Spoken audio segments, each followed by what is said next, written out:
digital feel is going on. Good morning and welcome to the Cook County Public Health and Human Services Board meeting on February 20th, 2018. We'll call the meeting to order. Start with the approval of the consent agenda. Is there anything anyone would like to pull? Okay, can I get a motion to approve? Also move. And a second? Support. Any discussion? All in favor? Aye. Aye. And we have new staff. Which one? It's Sarah Schoonover's first day today. So Wow. welcome, Sarah. She is the new Office Support Specialist Case Aide, replacing Ellis Walsh's position after she was promoted. So Sarah joining us today is the last of the staff transitions that started off when I moved into this position in September. So very happy to have the income maintenance unit now fully staffed. Again, it's Sarah's first day. So I know she's excited to be here, and we're excited to have her. Sarah's going to be providing support to the income maintenance unit, the financial workers who work in the financial assistance and healthcare programs. She'll be a member of that front office reception team. And Sarah has some recent experience working in a medical billing office, so she speaks our language, so to speak. She's familiar with the complexities of the program. So, Sarah, I don't know if you want to say anything else, or Allison? I just wanted to say thank you for hiring me, and I look forward to working here in the county courthouse and getting to work with the great team up in the Health and Human Services Department. Thank you so much. Welcome. Welcome. And we'll move right into that. I see on the minutes it says I'm talking about min choices, but I'm not talking about min choices today. What's a surprise?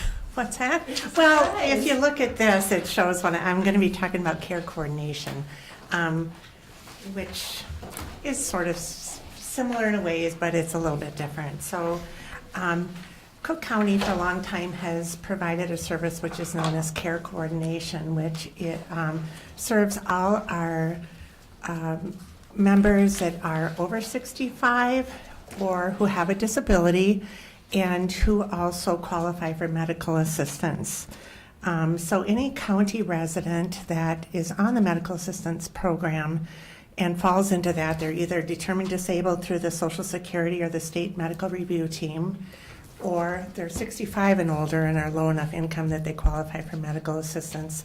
The state of Minnesota, in all the counties, determines that the most economical way to use our medical assistance dollars that we get from the federal government is to have our eligible individuals be part of a managed care organization that manages those dollars. And part of what the managed care organization does is hire care coordinators to make sure that we do everything possible to assure that these individuals are doing the best they can for their health. The point being that if we can support them in the community to have a healthy lifestyle, to have a healthy social life, to have a healthy emotional life, to have a healthy financial life the best that we can, they're going to be healthier overall, and they're not going to be spending as many dollars going to emergency rooms, having hospitalizations, or needing to go to an expensive long-term care facility. So each county has managed care organizations that contract through the state. They decide if they're going to be willing to work in our particular county. So in Cook County, the providers are different in every county. In Cook County, we have UCare and Blue Cross Blue Shield, who are the two managed care organizations that provide services for our over 65 population who are on medical assistance. And for our under 65 who have a disability, Health Partners is currently the managed care organization that we work with through our special needs basic care program. So within each county, under those managed care organizations, they contract with somebody to be a care coordinator. In Cook County, they contract with our county to provide care coordination. And some of the bigger counties are private companies that may do the care coordination, but in most of the counties, and at least in the Arrowhead region, and certainly here, they contract with the county. So social workers are the care coordinators for these people. In our county, we have I talked about the two groups. We have the over 65. In the over 65 group, that would be myself and Lynn Wright, who do the care coordination. There are certain educational requirements to be able to be a care coordinator. One has to be either a licensed social worker or a registered nurse to be able to do that care coordination. And so at this point, Lynn and I are the only two, and Martina are the only licensed social workers we have on board. So Lynn and I are the primary people that do this. The under 65 crowd through SNBC, I'm the one that does that one primarily. So between Lynn and I, with Martina as our backup, we are the care coordinators. I wrote a little something in here about our current caseload. The over 65, there's two different programs, and I don't want to get into it too much, but MSHO is a primary program that people participate in. It stands for Minnesota Senior Health Options.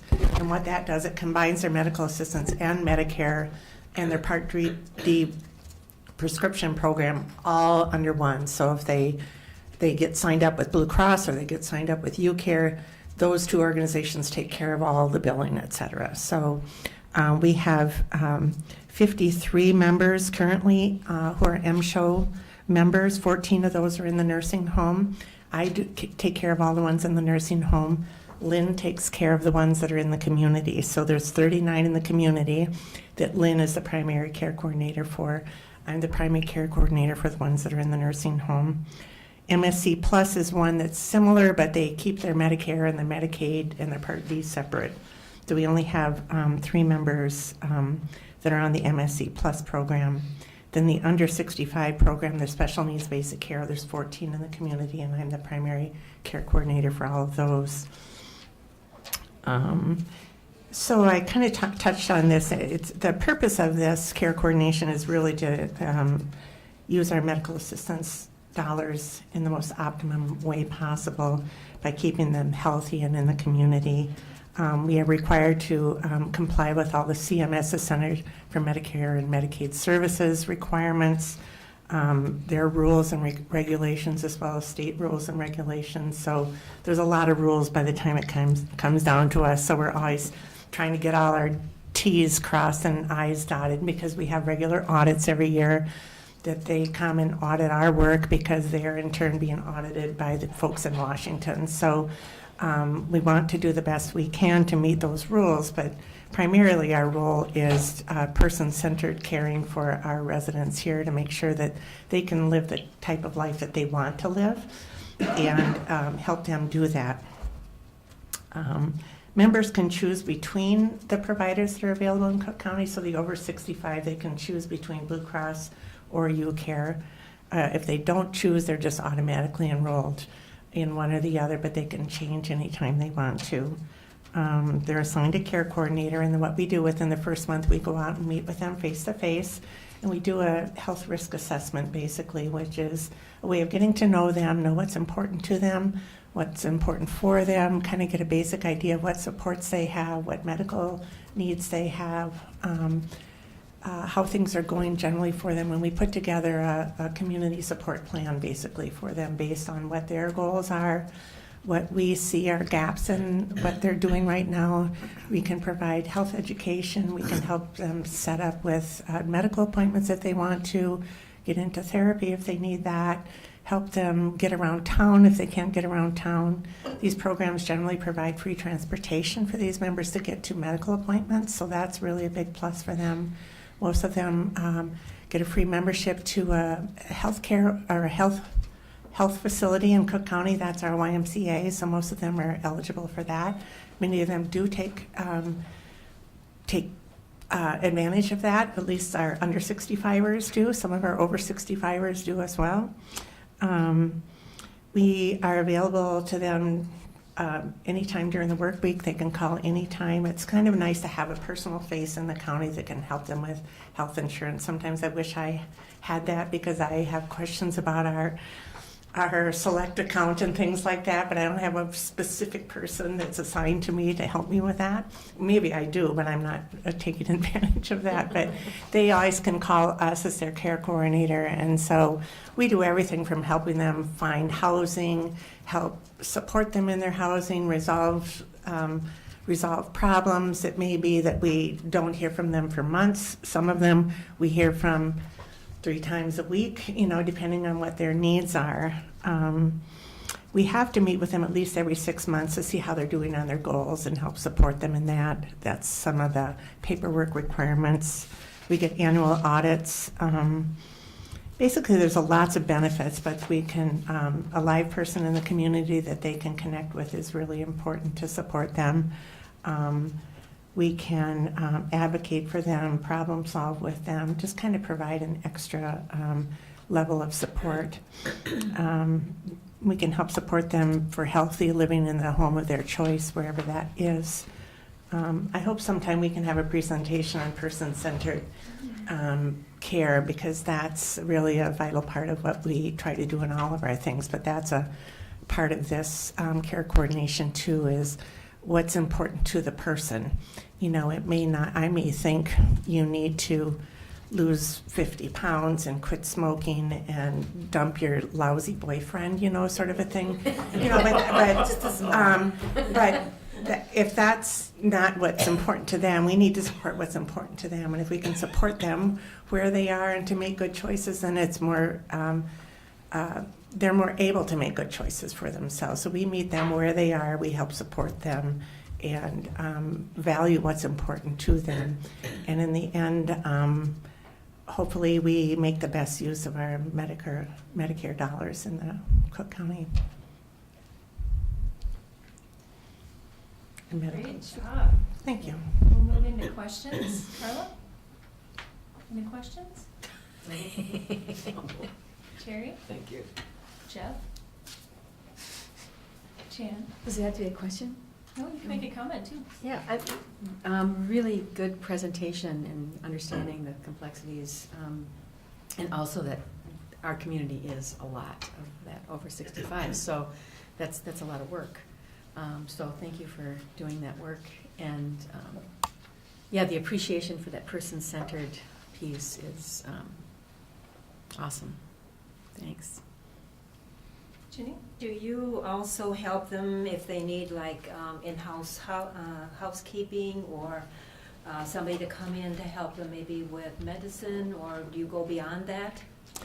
Yeah, and that's where we kind of tie into the Min Choices thing, because the Min Choices, of which I'm the primary Min Choices assessor, we may decide when we're meeting with them that it looks like they could benefit from what's called a waiver program, like elderly waiver, and that's what would help pay for some of these programs. So if our meeting with them, we see that they can use some more help, then we would do what's called a Min Choices assessment, which I happen to be one of the Min Choices assessors. So it kind of is a parallel line, but we certainly can do that.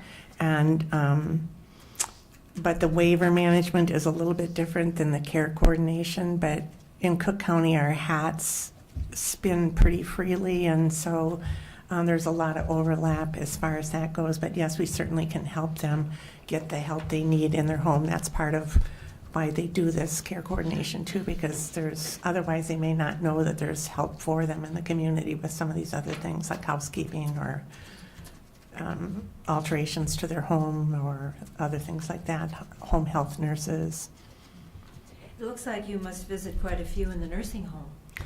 Yes, and I just took that over Olivia McGee, who left us August, was it? She was doing all the care coordination for the folks in the nursing home, and that's kind of an interesting role. So I've just been doing that for a couple of months, and I worked in a nursing home before, so I really love getting back there and getting to meet the folks there. And it's an interesting sort of an oversight, more of a position there, because of course they have a full staff of all kinds of professionals there, including social workers and finance workers and things like that that care for them. But we go in and are just sort of a separate eye outside to see, like sometimes it's good to come in and see, we kind of get myopic when we're in the same environment all the time. So I get to go in and do chart reviews and meet with the residents and talk with their families and make sure that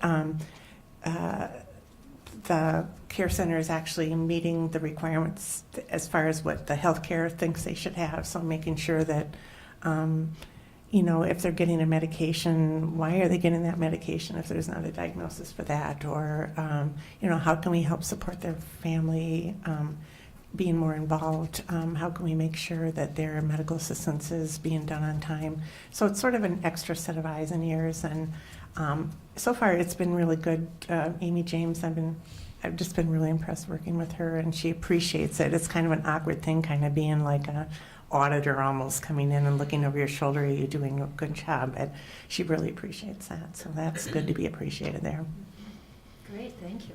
And there are a lot of older people. I'm getting older every day too, and so as our population ages, I think then there'll probably be more and more people we're finding that are needing care coordination. Myron? Well, thanks for all you do, and thanks to Lynn as well, and good presentation. I think from a psychological thing, I like the constructive empowerment approach to getting people to self-improve, and so that's good psychology. One question I had, Beth, was when you work with the nursing home, if we have county residents that have to go to nursing homes out of the county, do you need to service them, or do they transfer to another county service? They would go to another county service. A county of residents would then provide the care coordination for them. Only question. Mhm. Thanks. Bobby? Yeah, being a new commissioner and getting these presentations every month from the Human Service Board kind of puts the puzzle together for me on the complicated health and human service. But, I think it's a great program. So, Thanks. I'm trying to make it less complicated with all their spinning heads and multiple duties. Does that kind of make it easier to do your job or harder? In a bigger county, you have to figure out which person in the office to talk to, and when you're working with Min Choice and you talk to yourself. In a way it's easier when we are all kind of involved in so many different things, but in the other way it's hard because we have to know so many more rules. And of course, even though the program is similar, like from the different healthcare organizations, they all have their little quirks and their own little specialties, and it can be difficult sometimes remembering who's giving away the free electric toothbrush or who's, who wants us to do something else. There are other perks for this too. Like I think, I don't know who it is that's giving away the free toothbrush this year, but electric toothbrush, I think it's Blue Cross is giving those away to our members. So there's some of those little things that are challenging, but I think it's helpful to be able to go to just about anyone and somebody can help us out with an answer on something. Great. Thank you so much for taking the time to put You're this together welcome. for us. Thanks for your support. Thank you, Beth. All right, Allison, Director's Report. Good morning. So I'll start with a staffing update. You met Sarah this morning. Today's her first day out at the front desk. We're also in the process of filling the adult mental health case manager position. We hope to have a name and a start date to bring to this board either next month or at one of the regular board meetings, but we're just taking the final steps to fill that position. Linda Waterhouse, who was providing some temporary case management services for that caseload in the interim, she had her last day with us last week. So we were very grateful for her support and your support in bringing her back on as a contracted temporary employee to help get us through that staff transition until we're able to bring someone on full-time again. Our fiscal supervisor position remains open until filled. We hope to be receiving a list from the merit system today to review for interviews.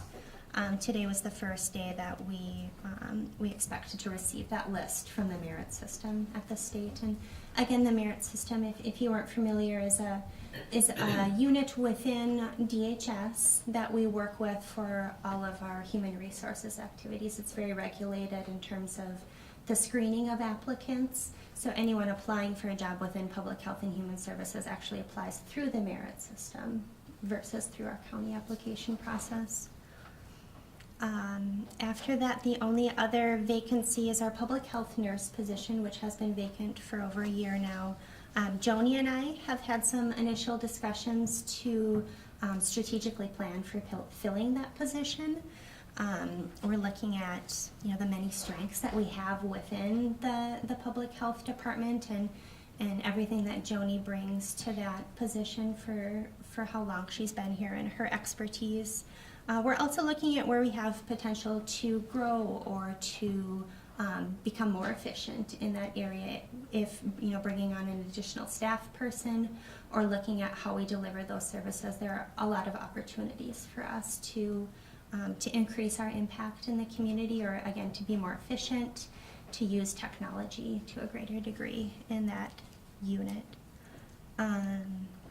Some agency updates. I mentioned strategic planning with Joni. We are also doing agency-wide, so all of Public Health and Human Services strategic planning next week. Rena from MIS will be facilitating those sessions. We'll have 2 sessions for staff to make sure that everyone can attend.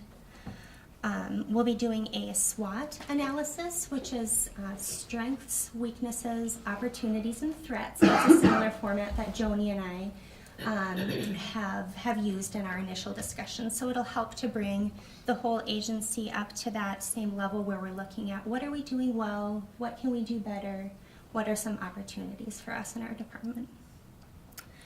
An update on some of our caseload activity. In December within social services, we had 37 new intakes. And for the month of January, we had 45 new intakes. And that's the social services programs. So it could be someone who might be requesting help like Beth presented today, someone who qualifies for medical assistance and can get some care coordination. It could be someone coming in for a Rule 25 evaluation, someone who's struggling with chemical use. It could be child protection. And that number is just the number of intakes. That doesn't necessarily mean that those were all active cases. It could just be a phone call and they were able to just be screened or referred on without ongoing case management. So it sounds like a big number. It certainly means we're busy, but it doesn't necessarily mean that those are all added to our caseload. Within income maintenance, today is the go live or the rollout for our MNsure workflows. MNsure again is the healthcare exchange where folks who are generally under 65 and don't have a disability are applying for healthcare. So that again is the workflow for our electronic document system. So within income maintenance and healthcare, we are now completely paperless, which is very exciting. We've invested in this electronic document management system, or EDMS, as a region. So it's something that we use with the other counties within the region, which is a benefit that we have that central support within St. Louis County to maintain that system. It takes a lot of pressure off of our internal IT department. So this change won't have any impact on the public or people who are using our services. It will, however, improve our internal procedures in that everything will be scanned as documents and applications come into the office. Currently, we're within that program, within the MNsure program, we're still working off of paper documents. So again, these changes are just occurring behind the scenes. The only change we hope is that will be more efficient as we get used to this new system. Cook County, in partnership with ISD 166 and the Human Development Center, was approved for a DHS Disability Services Innovation Grant. We're currently in the process of finalizing the contract. And Martina's here if we have any specific questions about the program, but I can say just generally that that this program will bring more opportunities for individuals in the community who have disabilities to receive some supported employment services. So I just want to recognize Martina for all of the hard work that she's put into that grant application and to working with our community partners. And we're really excited to have this program finally available in Cook County. It's been a long road to go through all the channels with DHS and their lawyers and contracting, but it sounds like we're really close to being able to move forward. And we'll hopefully plan to get a media release out to announce the specifics to the public about this program. And then Martina and Julie Kinney will be here in May to give a presentation to the board about the program. And the last comment I had for my report is just in regards to the resolution that we have for board action. This was a resolution that was drafted by the Association of Minnesota Counties, AMC. It is one of their priorities for the 2018 legislative session and they're really looking for statewide support. So they've shared this with all counties and asking the boards to pass a resolution around the bonding proposals for mental health facilities as well as supportive housing. So again, these are capital investments. Just to provide a little local context for this, you may remember, I think it was in January or December, where Grace Bouchard gave a presentation about mental health services. She really went into a lot of the complexities with that and making sure that people have supports both in crisis and then ongoing supports in the community. I had the chance to participate in a strategic planning session with the the Region 3 Adult Mental Health Initiative, which again is a group of counties within Region 3 and then the tribes as well. And they worked with a social work professor out of UW Superior, and she did a very comprehensive report to the Arrowhead region and some of the behavioral health needs for people in crisis. So I just got to see that report. I think that was last month. And she actually went in, she provided an overall report for the region and then individualized reports for each of the counties as well. So I don't know if maybe we could bring that to an advisory committee in the future to review in a little more detail the findings of that report. Some of the recommendations that came out of the report included committing to a more person-centered model of care, and that involves incorporating input from people who are accessing services in the development of policies. So within the Region 3 Adult Mental Health Initiative, there are actually consumers who are at the table, similar to our advisory council, people who are receiving services, who are, again, have a seat at the table and can provide input on policy and changes. Other recommendations that came out of that are investing in housing stability and elevating public conversations about mental health and behavioral health. So again, the item for board action that we have today would be investing in a regional triage center. While that would have some indirect impact on the people of Cook County, would likely be in Duluth, so a regional hub. And while this will strengthen the continuum of care, there's a lot that we can do within the community as well to improve our partnerships and to develop more ways to help keep people in their homes, that people are healthiest when they're in their community. So if there's any questions about what I've discussed or any questions specific to the innovation grant, I know Martina would be happy to share. Okay, we'll start with questions and comments, and then I will ask for a motion on the resolution. Bobby? No question. Myron? I have one, and I don't mean to infer anything or anything like that, but, having this difficulty in getting a nurse, has there been any talk with, an organization like the clinic or the hospital when we, a very small area and very small organization, and sometimes it's all the more important to collaborate. Absolutely. So, you know, I mean, I know there's difficulties with that and challenges with that, but has that ever been explored, especially with the clinic? I know maybe there might be some issues with working agreements and so forth, but like a contractual relationship, just to make sure that we've got proper, you know, training and skill sets for our jobs, and there's maybe many other ways to do it. I don't want to infer that, but I guess that's my question. Yeah, it's certainly something we're considering.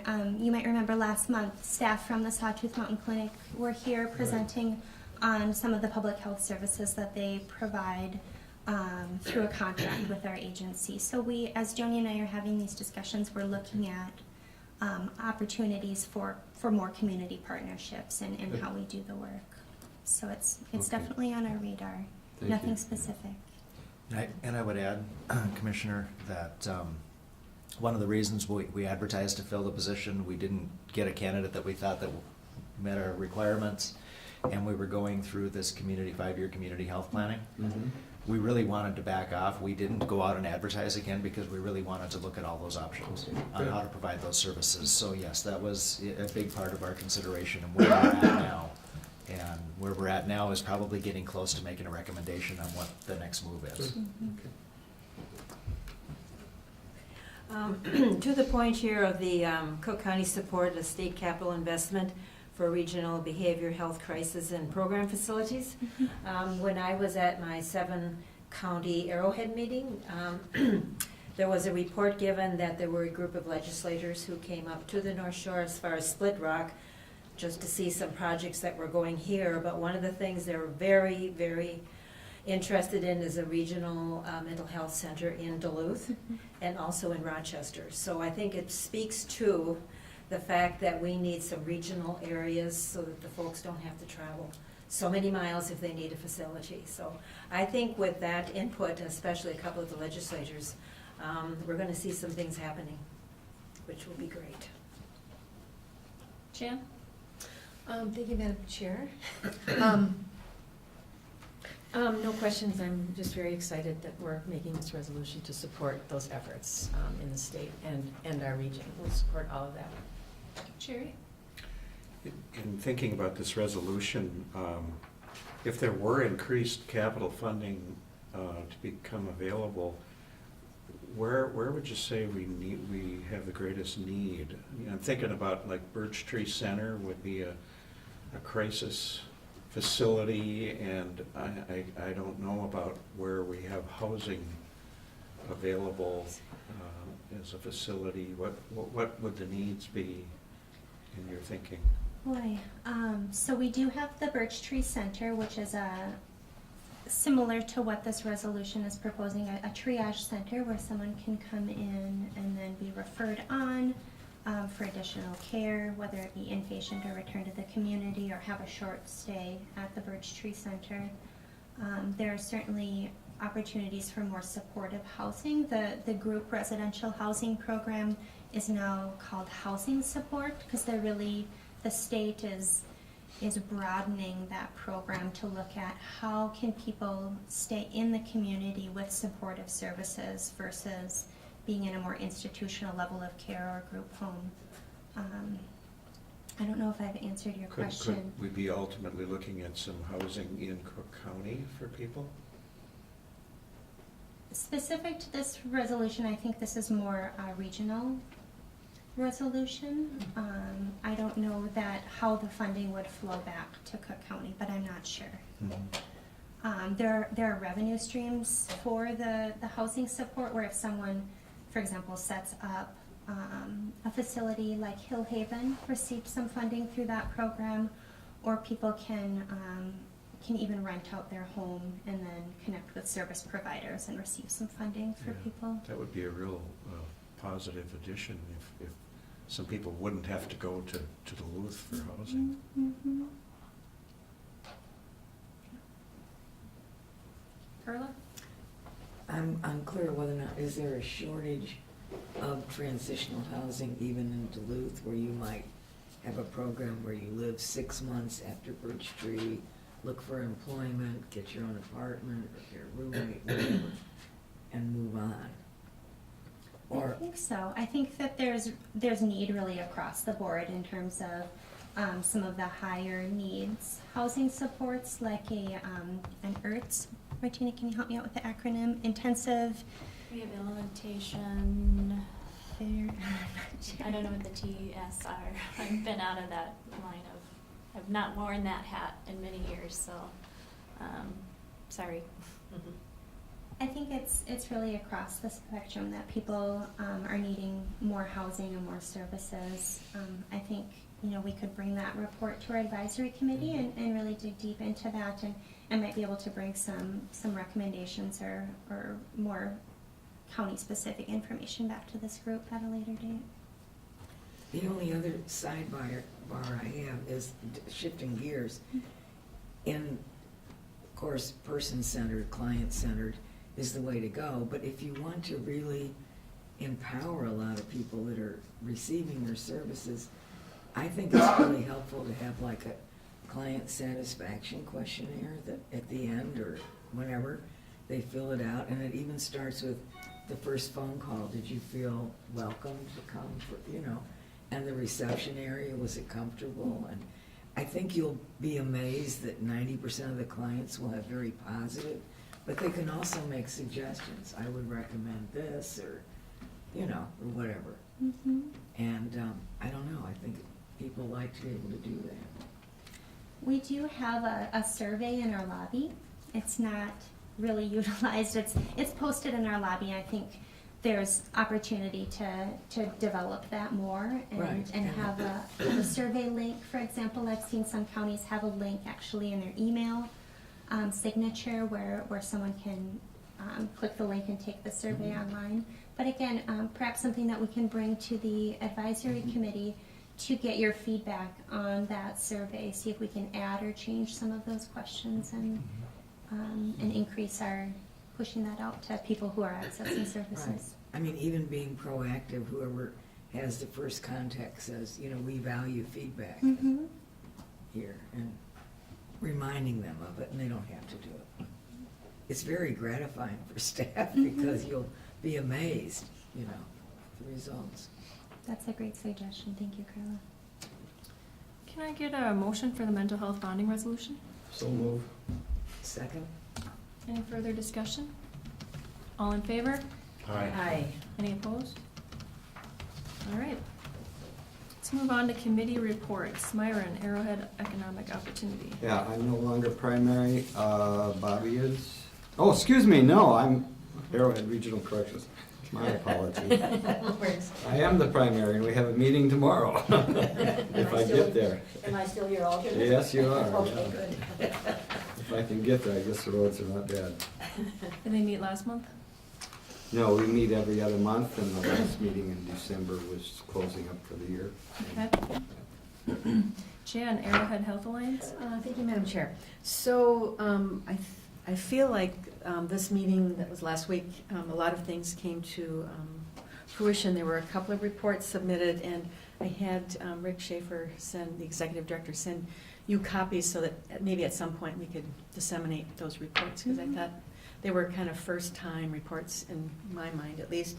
One was sort of a collaborative report, integration, person-centered services, that Savannah, who works for the Arrowhead Health Alliance, did, primarily centering around telepresence and telehealth. And it was a pretty interesting report in that we were sort of the first